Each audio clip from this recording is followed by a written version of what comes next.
दोस्तों नमस्कार। अगर भ्रष्टाचार, स्कैम और ब्लैक मनी सिस्टम में तब्दील हो जाएं तो क्या होता है?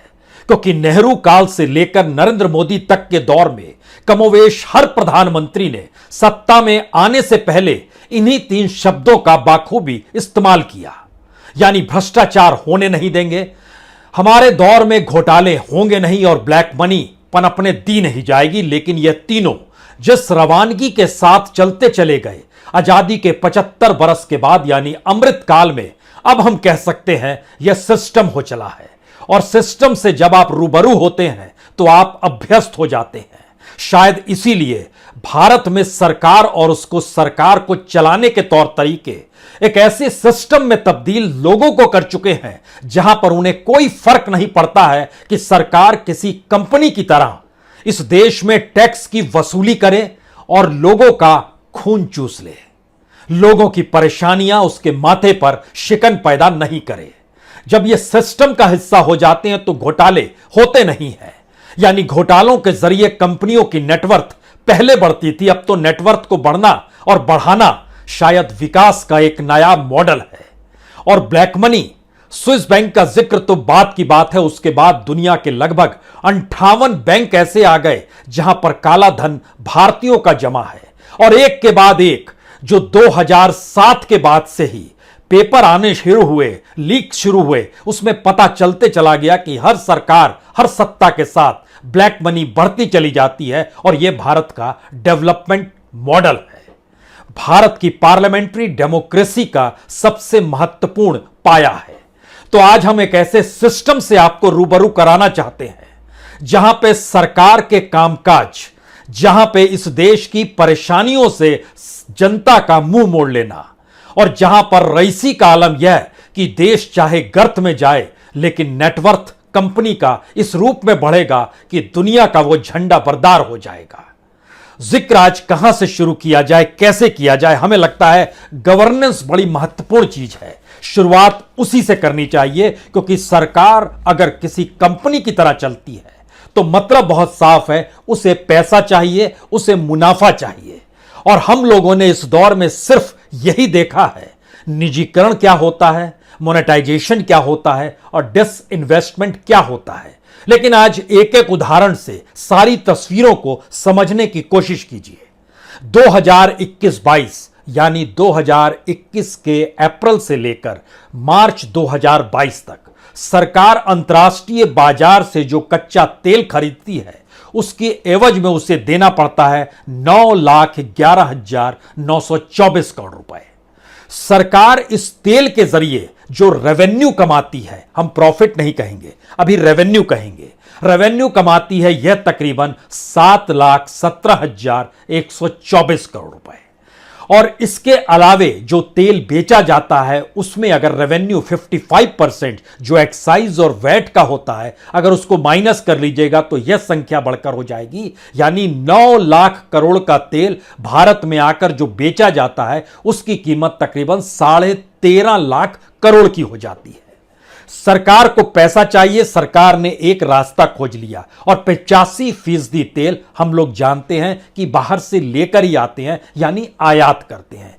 कितना सस्ता तौर तरीका है यह कि लेकर जो आएंगे उससे हम कितना कमाएंगे, यह एक साफ तौर पर उभर कर आता है। कच्चा तेल 2021-22 के दौर में 215 मिलियन टन लेकर आया गया और वो खप भी गया, तकरीबन 203 मिलियन टन खप भी गया। यानी इस देश के भीतर में एनर्जी खपाने की जो चीज है उसमें petrol, diesel, LPG, naphtha, jet fuel, ये तमाम चीजें उसी से बनती हैं और कमाई बहुत साफ आपको निकल कर आ गई। आप कहेंगे हां, सरकार का काम दूसरा क्या होता है? सरकार का काम दूसरा होता है कि इस देश की सरकारी संपत्ति जो है उसको वह बेचना शुरू करे, उसके कुछ शेयर्स बेचे और उसको किसी भी हालत में लोगों को सौंपना शुरू कर दे। डिसइन्वेस्टमेंट का किस्सा हमने देखा है। बीते साल ही सरकार ने जो टारगेट लिया वो टारगेट पूरा नहीं हो पाया, नया टारगेट तय किया, नया टारगेट भी पूरा नहीं हो पाया और स्थिति नाजुक हो गई और सिर्फ 13,000 करोड़ रुपए सरकार के पास आ पाए, जबकि आने थे लगभग 1.25 लाख करोड़ से ज्यादा। सवाल आप कहेंगे कि क्या दिक्कत है इसमें, सरकार को परेशानी ही तो हो रही है। लेकिन अब इसके समानांतर चलिए हम आपको मिलाते हैं दुनिया के 5वें रईस शख्स से। उसके बाद इस गवर्नेंस को उससे जोड़ भी देंगे और इस देश की उस मुश्किल हालात को, जहां पर इस देश में बेरोजगारी चरम पर है, लेकिन पहली बार भारत दुनिया का ऐसा देश बन गया है जहां पे इस देश के भीतर में 50% लोग ऐसे हैं जिन्हें रोजगार चाहिए था, लेकिन वह समझ गए यह सरकार रोजगार नहीं देगी, तो उन्होंने रोजगार के लिए अप्लाई करना भी बंद कर दिया। यह भी एक नई परिस्थिति इसी दौर में उभर कर आई है। लेकिन बहरहाल हम आपको लिए चल रहे हैं दुनिया के 5वें रईस शख्स के पास, जिनका नाम है अडानी। अडानी ग्रुप अपने तौर पर इतना महान ग्रुप हो गया क्योंकि इस देश के भीतर में नरेंद्र मोदी काल के आने के बाद से उसकी 6 कंपनियां 1 लाख करोड़ से ज्यादा के मार्केट कैप में आ गई।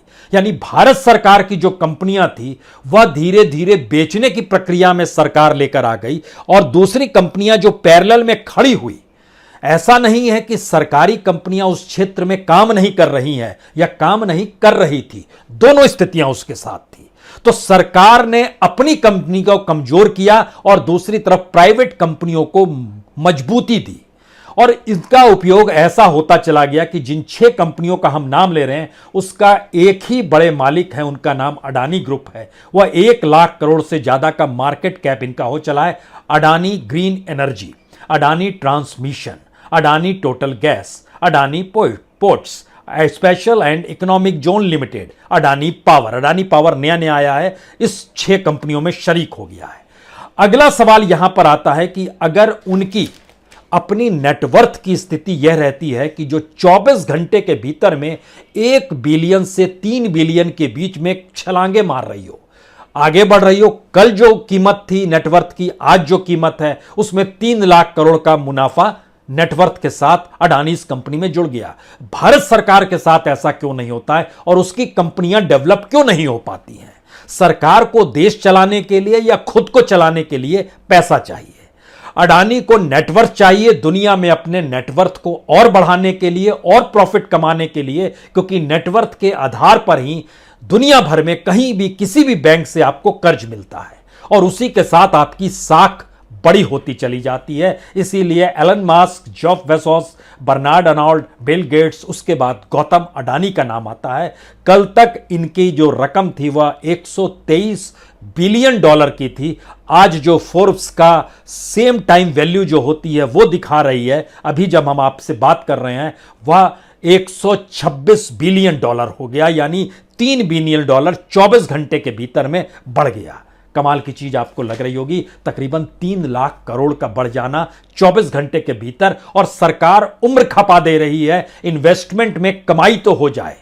सरकार 3 लाख करोड़ 2014 से इस देश में डिसइन्वेस्टमेंट करते करते किसी तरीके से कमा पाई है।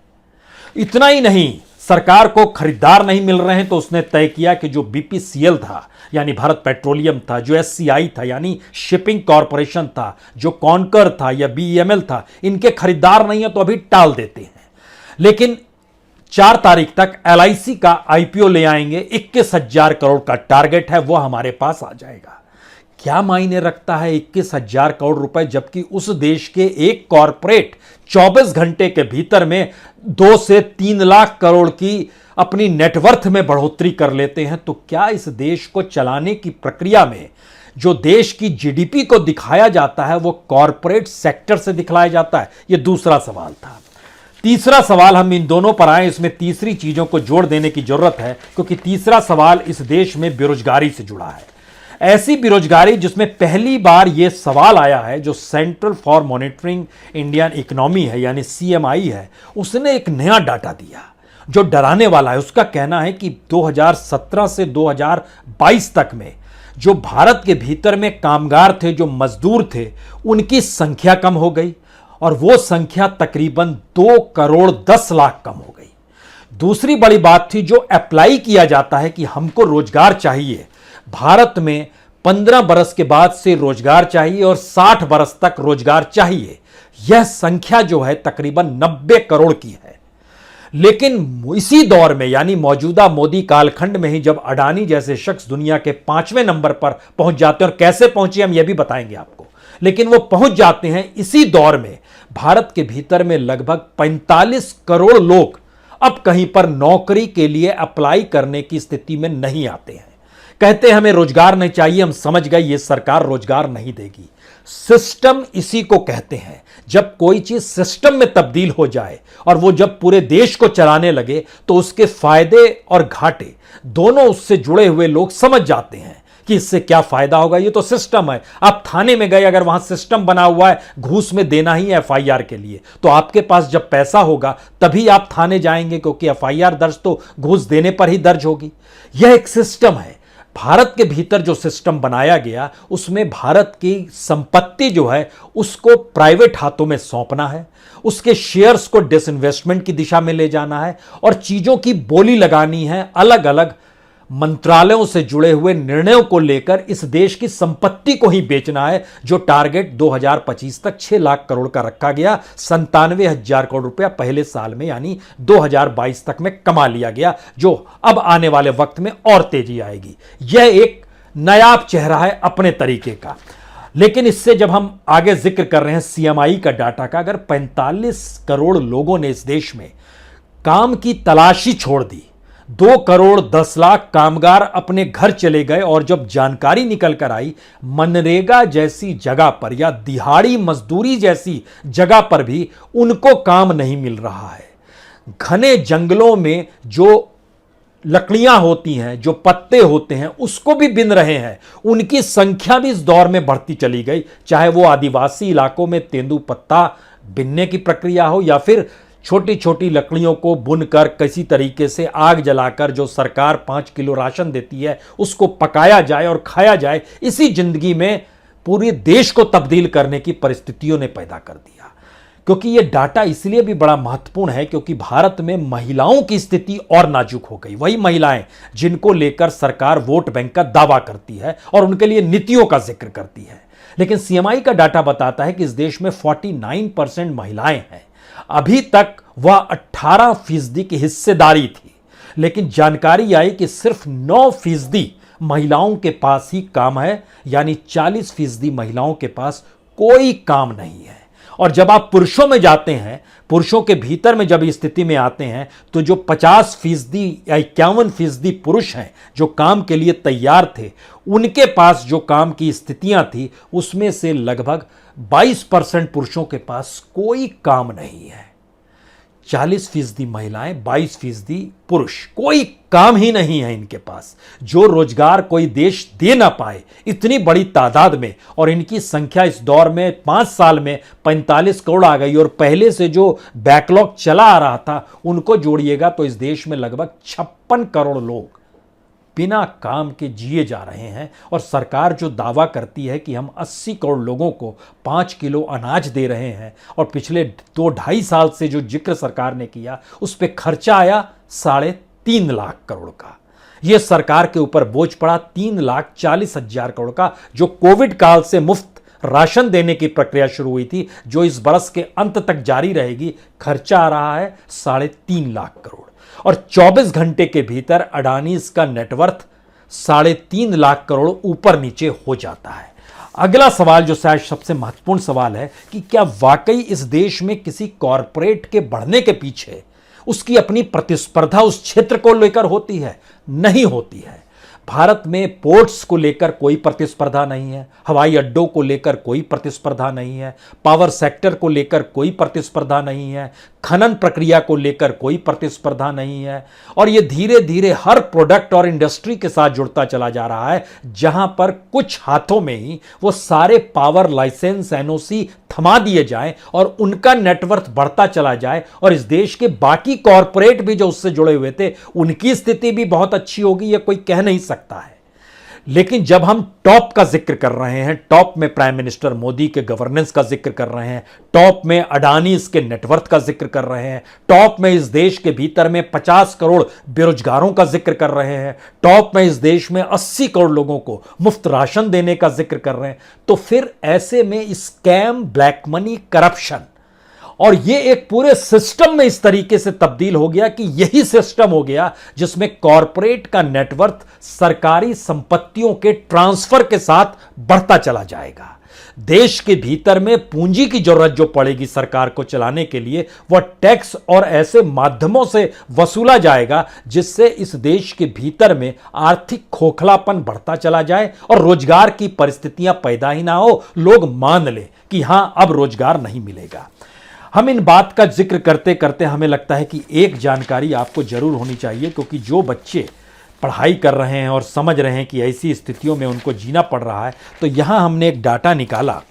ये डाटा निकल कर आया जो एमएसएमई का जो tool rules and technical institutes है, जहाँ से बच्चे पास होकर निकलते हैं, उसमें 2021-22 में ही जिनकी ट्रेनिंग हुई उन बच्चों की संख्या थी 4,77,000। अब आप सोचिए 4,77,000 में से जब वो नौकरी करने गए तो जो नौकरी मौजूद थी वह 0.03%। आप कहेंगे ये कितना होता है? 4,77,000 लोगों को सर्टिफिकेट मिला और नौकरियां थी सिर्फ 133 वैकेंसी निकली जो पोर्टल पे नजर आई। इतना ही नहीं, पिछले बरस, उससे पहले बरस भी 936 तक ही निकली थी और उस बरस पास करने वाले बच्चे जो थे वह 5,24,000 बच्चे थे। नौकरियां उससे पहले साल निकली थी 936 की, इस बार निकली 133 की। इतना ही नहीं, जो सरकार कहती है कि हम पूरा डाटा जुगाड़ते हैं ईपीएफओ से, जो प्रोविडेंट फंड होता है उसको जोड़कर निकालते हैं, हमें लगता है यह भी एक अच्छी बात सरकार ने कही, क्योंकि जानकारी मिली कि देश के भीतर में ईपीएफओ से जो 8,40,000 नए बच्चे जुड़े, नए लोग जुड़े, वो सारे लोग कल तक दिहाड़ी में काम कर रहे थे, जैसे कोई पेट्रोल पंप पर काम कर रहा था, कोई होटल में काम कर रहा था। सरकार ने कानून बनाया कि अब आपको इनको पीएफ से जोड़ना ही हो, ईपीएफओ से जोड़ना ही होगा, तो सबके ऊपर दबाव पड़ा, सबने जोड़ना शुरू किया, यानी नए रोजगार नहीं निकले।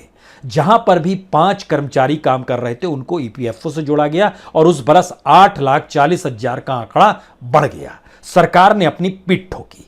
लेकिन इसके पैरेलल में जब हमने ईपीएफओ से कहा कि आप जो लोग बाहर हो गए उनका डाटा भी दे दीजिए, जिनका रोजगार छिन गया, क्योंकि सीएमआई का डाटा बता रहा है कि 2,10,00,000 इस 5 बरस के भीतर नौकरी चली गई, तो जानकारी आई कि 9,35,000 जो ईपीएफओ से कल तक जुड़े हुए थे, कल से मतलब 2020 तक जुड़े हुए थे, 2022 में वो नहीं जुड़े हुए हैं। इतने लोगों को पूरा पैसा निकालकर ये बाहर हो गए।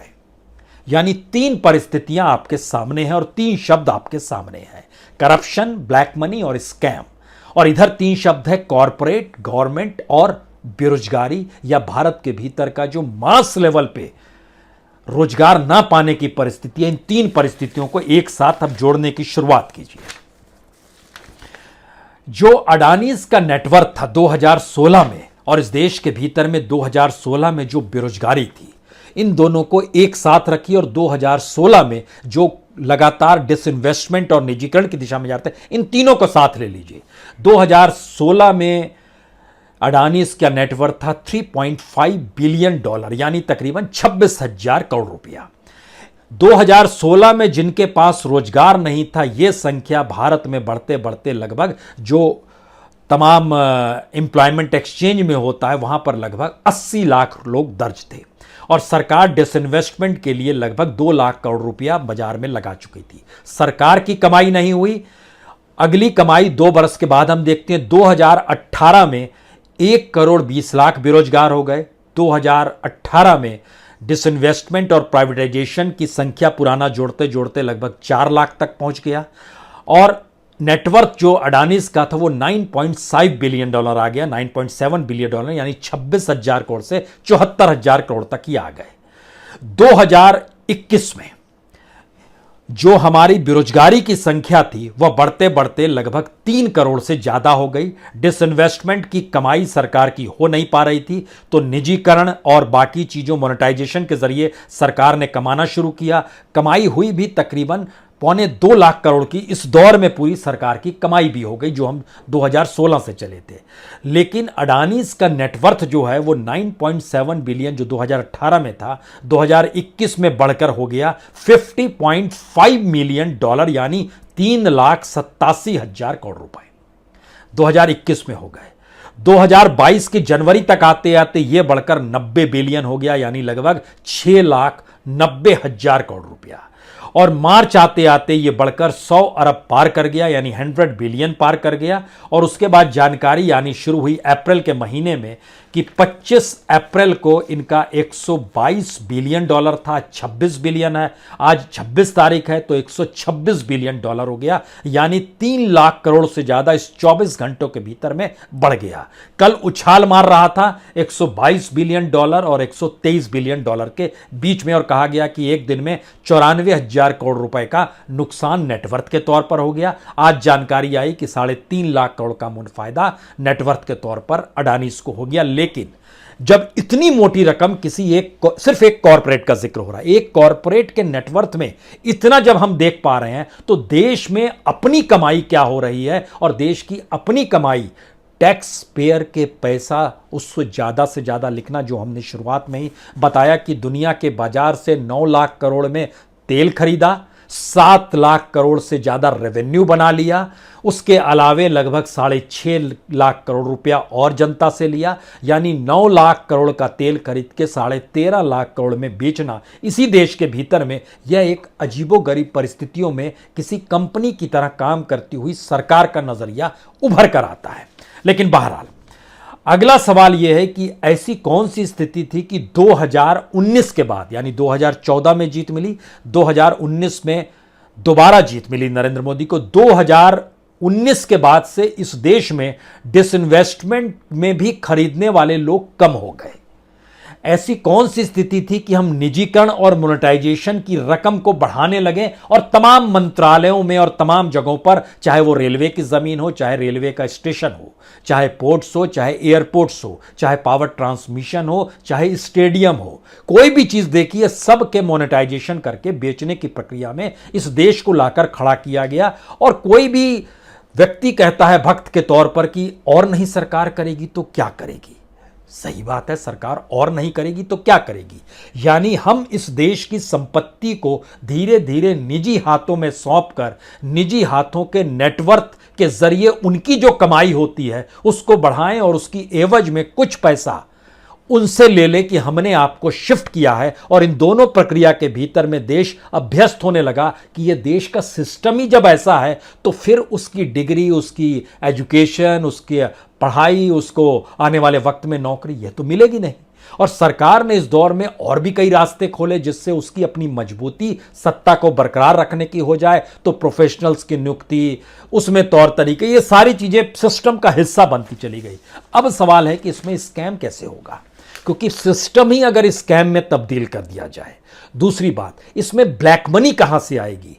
अब ब्लैक मनी का माध्यम ही अगर कॉरपोरेट की पूंजी को इलेक्ट्रल बॉन्ड के जरिए पॉलिटिकल पार्टी के फंड में ट्रांसफर करना हो जाए, और चुनाव के दौर में उस फंड का खूब लुटाना हो, जिससे वोटर उसके साथ आकर खड़े होने की स्थिति में आ जाए, क्योंकि एक तरफ गरीबी है, तेंदुपत्ता को चुनना है, लकड़ियों को चुनना है, जिंदगी जीना है, रोजगार है नहीं, 50 से 55 करोड़ लोग बाहर हो गए, कहीं हमको पता चल गया अब तो रोजगार मिलेगा नहीं। और दूसरी तरफ कॉरपोरेट समझ रही है अभी इस देश में बहुत कुछ बिकने लायक है, ये सरकार अभी और ट्रांसफर करेगी, क्योंकि सरकार को अपनी सत्ता को भी तो बचाना है।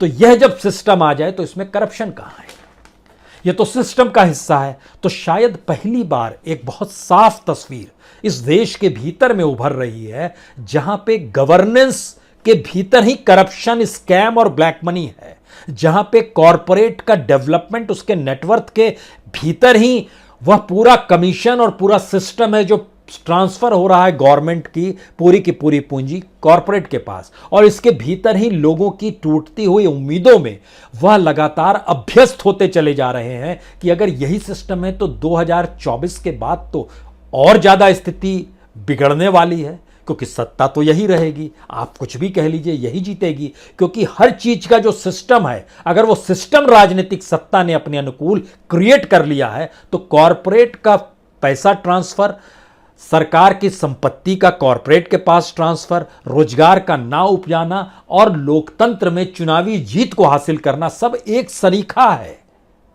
यह एक अपने आप का इस अमृतकाल का नायाब सिस्टम है, जिसको समझ लीजिए तो ठीक है, और ना समझिए तो इसी में फंसे रह जाइएगा कि कोई स्कैम हुआ या नहीं हुआ, ब्लैक मनी कहां कहां पर है, और करप्शन देखिए यहां भी होता है वहां भी होता है, थम क्यों नहीं रहा है।